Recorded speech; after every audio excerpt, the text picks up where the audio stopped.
আগে দেখতাম আমরা মশার ওষুধ টষুধ ছিটাই, তো এখন আর এরকম কার্যক্রম দেখা যায় না, চোখে পড়ে না। এই এখন প্রায় প্রত্যেকটা ঘরে ঘরে দেখি ডেঙ্গুর আক্রান্ত রোগী টিভি চ্যানেল খুললেই দেখা যায়।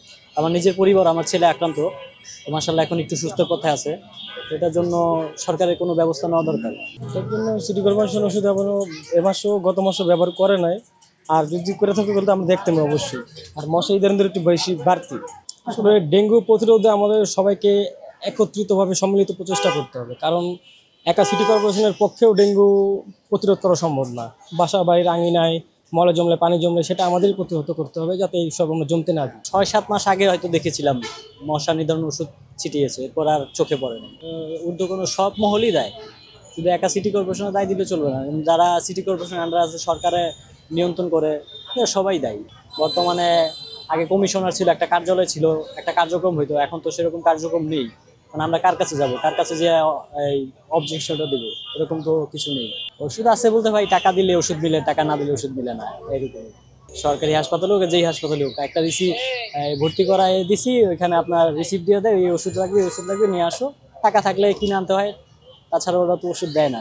না, আমি পাইনি। আমার বাচ্চার জন্য যতটুকু লাগে আমি নিজেই কিনেছি। আমি এই যে আপনার শিশু হাসপাতালে ভর্তি ছিল আমার বাচ্চা, প্রায় বিগত 1 সপ্তাহ। দুর্নীতিটা কিভাবে নিধন হবে? যারা দেশ চালায়, দেশ পরিচালনা করে, তারা যদি মন থেকে চায় তাহলে অবশ্যই পারবে। মানুষ পারে না এমন কোনো কিছু নাই, সবই পারবে। ওনারা যদি মন থেকে চায় যে দুর্নীতি রাখবে না দেশে, ওনারা রাখতে পারবে না। তো ওনারা যদি না চায়, আমরা সাধারণ জনগণ আমরা আর কি করবো?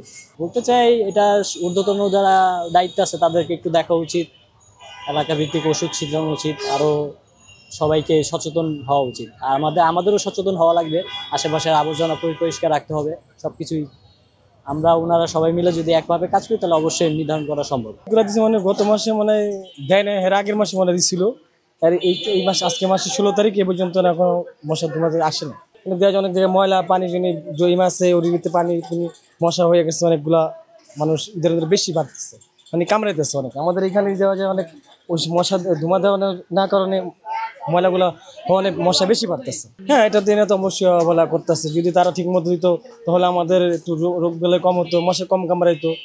অবশ্যই আমাদের দেখে আমার বাসায় এখানে অনেক বসে থাকি না, আমাদেরকে অনেক কামড়ায়। তাদেরকে বলতে চাই যে তারা ঠিক মতো নিয়ম মতো ওষুধ মুষুধ দেয়, কাজকাম ঠিক মতো করে, এটাই বলতেছে আর কি।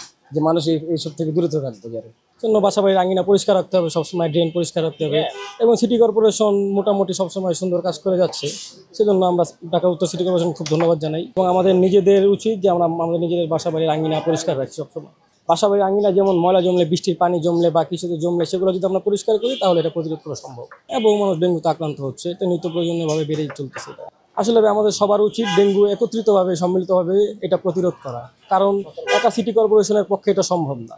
কারণ বাসাবাড়ির আঙিনা আশেপাশে ড্রেন যেগুলো আছে, সেগুলো ড্রেনের যেমন সিটি কর্পোরেশন মশা নিধন ওষুধ দিলে সেটা একটু প্রতিহত হয়, কিন্তু বাসাবাড়ির আঙিনা, যার যার বাসাবাড়ির আঙিনা তার পরিষ্কার রাখা উচিত।